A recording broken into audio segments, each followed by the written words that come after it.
రవి మేడూరు గారు, మనం చూసాం గత చెప్పండి. ఏడాదిన్నరగా అంతర్జాతీయ లెక్కల ప్రకారం దాదాపు 1,00,000కు పైగా ఐటీ ఉద్యోగాల్లో లే ఆఫ్స్ జరిగాయన్నది ఒక అంచనా. కానీ ఒరాకెల్ అంటే ఒక దిగ్గజ సంస్థ కూడా ఒకే స్ట్రైక్తో 30,000 మందిని తొలగింపు అనేది ఇప్పుడు హాట్ టాపిక్ అవుతుంది. మరోవైపు యుద్ధం వేళ ఈ ఐటీ కంపెనీలకు సంబంధించి జరుగుతున్న చర్చ కూడా మనం వింటున్నాము. ఐటీ భవిష్యత్తు ఏం కాబోతోంది? ఈ ఒరాకిల్ 30,000 ఉద్యోగుల తొలగింపు అన్న అంశం ఎలాంటి సంకేతాన్ని పంపుతోంది? ఆ, నమస్కారం అండి, అందరికీ నమస్తే సార్. నమస్కారం.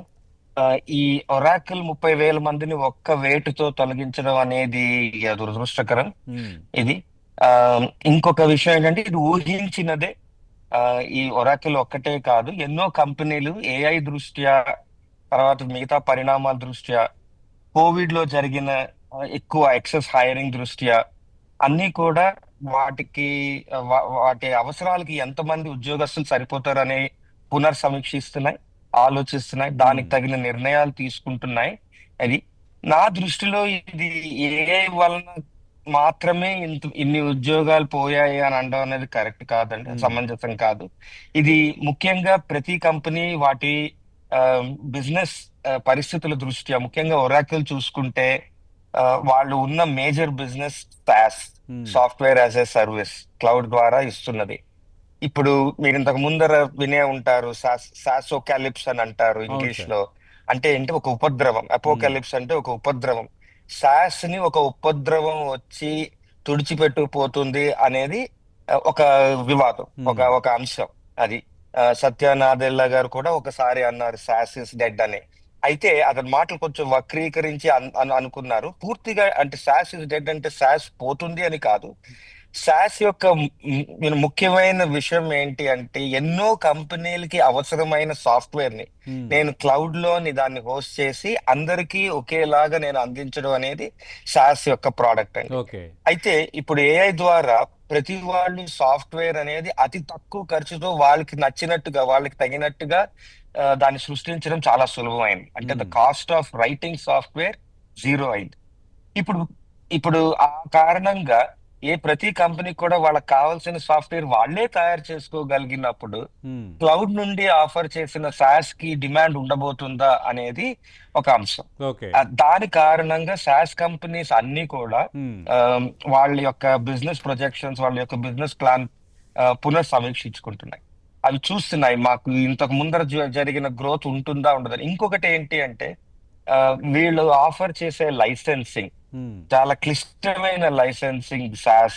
తర్వాత ఒక విధంగా ఆ, ఎక్కువగా కూడా తీసుకుంటున్నారు. అంటే ఇప్పుడు ఒక పర్ పర్సన్ కానీ, పర్ సీట్ కానీ, లేకపోతే హోస్ట్ చేసినప్పుడు పర్ కంప్యూట్ కానీ అవును.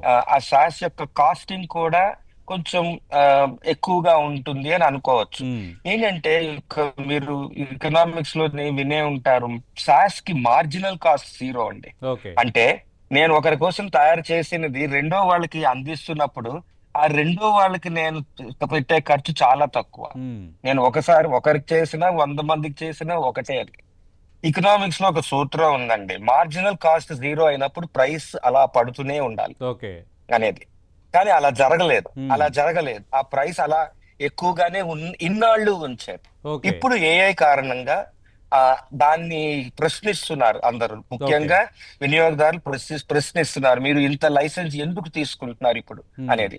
సో ఆర్కిల్ నా దృష్టిలో ఏంటి అంటే వాళ్ళ ప్రైమరీ ప్రోడక్ట్, వాళ్ళ మెయిన్ ప్రోడక్ట్ సాస్ ప్రోడక్ట్స్ కనుక, రైట్. ఈ కారణంగా ఆ సాస్ ప్రోడక్ట్స్ మీద వాటి యొక్క అవసరం, వాటి యొక్క ప్రైసింగ్ రెండిటి మీద ఒత్తిడి ఉంది కనుక ఉమ్, వాళ్ళ బిజినెస్ ప్లాన్లు రివైజ్ చేసుకొని దానికి తగినట్టుగా ఇంతమంది మనకు అవసరం లేదు అనుకొని లే ఆఫ్ చేశారు అని నేను అనుకుంటున్నా. ఇది ఒకటే కాదు, ఓకే. ఓ కోవిడ్ లో జరిగిన ఎక్సెస్ హైరింగ్, ఉమ్, మిగతా వాళ్ళ ప్రయారిటీ బట్టి.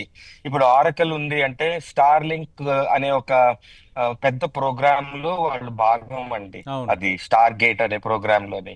స్టార్ గేట్ అనేది ఒక $500 billion data centre capacity investment. Um, అందులో ఆరకల్ ఒక భాగం. సో వాళ్ళు ఇప్పుడు వాళ్ళ దగ్గర ఉన్న ఫండ్స్ అంతటిని కూడా డేటా సెంటర్స్ మీద వినియోగిస్తున్నారు. ఓకే. సో ఆ రీప్రయారిటైజేషన్ ఆఫ్ వాళ్ళ ఇన్వెస్ట్మెంట్ ప్రకారంగా కూడా ఉమ్, పాత బిజినెస్ లో ఉన్న దాన్ని తగ్గించి ఆ మనీని తీసుకొని ఈ స్టార్ గేట్ ప్రాజెక్ట్ లో పెడదామని కూడా అనుకుంటున్నారు. రైట్. ఈ కారణంగా ఆరకిల్ ఈ లే ఆఫ్స్ చేసింది అని నేను అనుకుంటున్నాను. ఓకే. ఇదే అందరికీ వర్తిస్తుంది అంటే కొన్ని చాలా మట్టుకు SaaS కంపెనీస్ కి తప్పకుండా వర్తిస్తుంది. మ్మ్. ఇంతే పరిమాణంలో ఉంటుందా అంటే ఇంత ఉండకపోవచ్చు. 40% ఒకేసారి తీయడం అనేది రైట్. ఎప్పుడు వినందండి ఓకే. ఈ ఇండస్ట్రీలోని. రైట్.